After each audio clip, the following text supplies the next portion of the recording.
നമുക്കിന്ന് ഒരു ഓണ ഷോപ്പിങ്ങിന് പോയാലോ?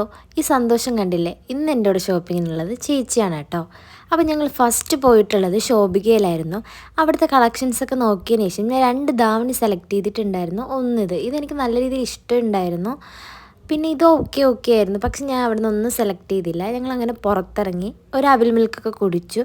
അടുത്ത് ഇന്ത്യൻ സാരീസിൽ പോയിട്ടുണ്ടായിരുന്നു. അവിടെ കുറേ നോക്കിയതിന് ശേഷം എനിക്ക് ഈ ഒരു സെറ്റ് എനിക്ക് ഇഷ്ടമായിട്ടുണ്ടായിരുന്നു.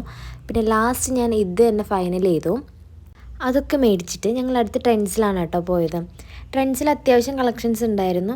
ഈ ഒരു ബ്ലൂ കുർത്ത ഞങ്ങൾ സെലക്ട് ചെയ്തിട്ടുണ്ടായിരുന്നു. അപ്പോൾ അവിടെ നിന്ന് കുറച്ച് ഷോപ്പ് ചെയ്തപ്പോൾ നമുക്ക് ഈ ഒരു ഹെഡ്സെറ്റ് ഫ്രീ ആയിട്ട് തന്നിട്ടുണ്ടായിരുന്നു. പിന്നെ ഞങ്ങൾ അത് കഴിഞ്ഞ് പോയത് സ്റ്റൈൽ യൂണിയനിലായിരുന്നു. പുതുതായിട്ട് വന്നത് കാരണം അവിടെ കളക്ഷൻസ് ഉണ്ടോ എന്ന് അറിയാനായിട്ട് ഞങ്ങൾ പോയിട്ടുണ്ടായിരുന്നു. അവിടെ അത്യാവശ്യം കളക്ഷൻസൊക്കെ ഉണ്ടായിരുന്നു. വെറൈറ്റി ഓഫ് ക്ലിപ്സ്, അതുപോലെ തന്നെ വാലറ്റ്, അതൊക്കെ അവിടെ ഉണ്ടായിരുന്നു. അപ്പോൾ ഞങ്ങൾ അവിടെ നിന്നും കുറച്ച് ഷോപ്പിംഗ് ഒക്കെ ചെയ്തിട്ടുണ്ടായിരുന്നു. രാവിലെ ഇറങ്ങി ഷോപ്പിംഗ് ആയതുകൊണ്ട് നല്ല വിശപ്പുണ്ടായിരുന്നു. പിന്നെ വേറൊന്നും നോക്കിയില്ല. ഇതിൻ്റെ ഓപ്പോസിറ്റ് തന്നെ ഒരു അടിപൊളി റെസ്റ്റോറൻറ്റ് ഉണ്ടായിരുന്നു. അവിടെ പോയിട്ട് ഞങ്ങൾ അൽഫാമും ഓർഡർ ചെയ്തിട്ടുണ്ടായിരുന്നു. പിന്നെ ഒരു പൈനാപ്പിൾ ലൈമും ഓർഡർ ചെയ്തിട്ടുണ്ടായിരുന്നു. പിന്നെ അവിടെ നിന്ന് ഫുഡൊക്കെ കഴിച്ചു ഞങ്ങൾ പതുക്കെ അവിടെ നിന്ന് ഇറങ്ങിയിട്ടുണ്ടായിരുന്നു. അപ്പോൾ ഇന്നത്തെ വീഡിയോ ഇത്രയേ ഉള്ളൂ. അടുത്ത വീഡിയോ കാണുന്നത് വരെ ബൈ.